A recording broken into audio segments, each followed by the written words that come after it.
Chapter 12.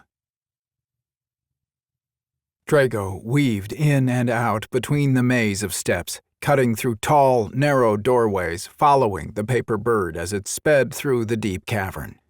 Sweeping over a large boulder, Drago tucked his wings and rolled as they passed through another doorway.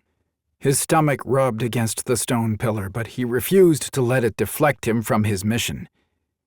Nearly 20 minutes later, the bird passed through a large opening. Against the far wall, Drago could see the glowing light lying near Carly. Spinning upward, Drago swept past the bird that headed for Carly. He shifted, landing on the platform above her. He took the steps down 2 at a time. The paper bird chirped at him as it hopped onto Carly's shoulder. Drago knelt next to Carly. He picked up her hand. Her slender fingers were almost blue. Leaning forward, he tenderly rolled her enough so that he could slide his arm under her and lift her up. Her head rolled, and her cold nose touched his neck under his chin. He couldn't feel her breathing. The tightness in his stomach grew along with the unfamiliar sensation of panic. He lifted her frozen fingers to his mouth and blew on them.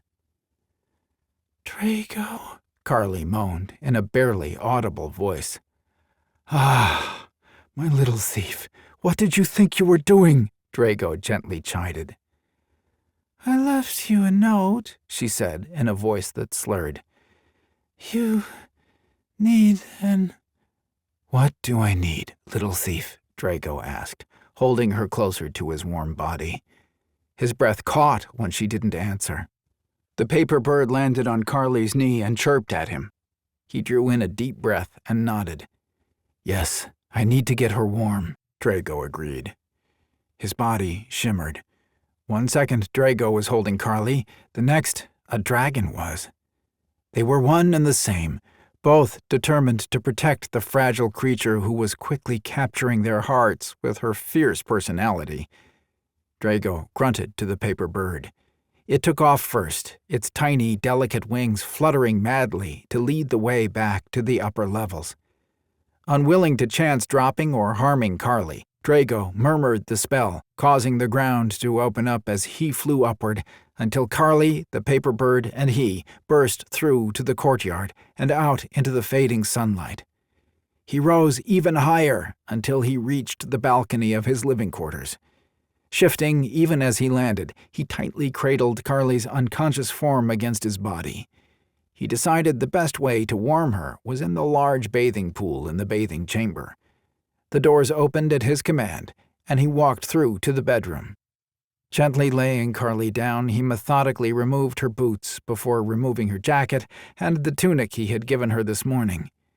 His fingers paused for a moment on the waist of her pants before he muttered a curse under his breath and removed those, along with her pink panties. Once she was undressed, Drago removed his own clothing. Worried that her breathing was too shallow, he shot a glance at the fireplace. His fist clenched for a moment before opening. With a flick of his wrist, he tossed the fireball in his hand at the fireplace. Flames flared in a brilliant display of colors, igniting the enchanted wood. The room would quickly warm with the fire. Returning his attention to Carly, he gently picked her up and cradled her in his arms once again. Her body was icy, and her skin a pale, unnatural shade of blue. "I will not lose you, Carly," Drago said in a quiet voice. "I cannot lose you." Drago crossed the room and into the bathing chamber. He stepped over the side of the deep bath and down the steps. The sensors embedded in the pool flashed, and jets of warm water began to fill the large tub. Drago used the controls on the side to adjust the water until he was satisfied with the heat level. He sank down onto one of the built-in seats and held Carly close to his body. A soft whimper escaped her when the water swirled around her feet and moved up her legs. Drago held her when she jerked and tried to escape the warm water. Her fingers moved against his skin, as if she were trying to clutch at him but couldn't quite get her fingers to work properly. It wasn't until the water swirled around their waists that she melted back against him and quit trying to fight him.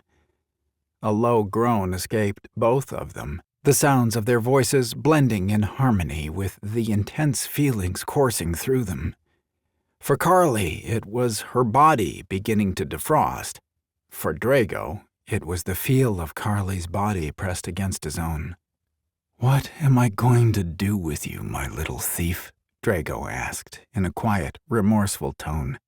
"I have been alone for far too long, Carly. The thought of losing you is more than I wish to bear." Drago relaxed against the seat. "I will tell you a story, one that you will not remember and one that I have never shared with anyone else.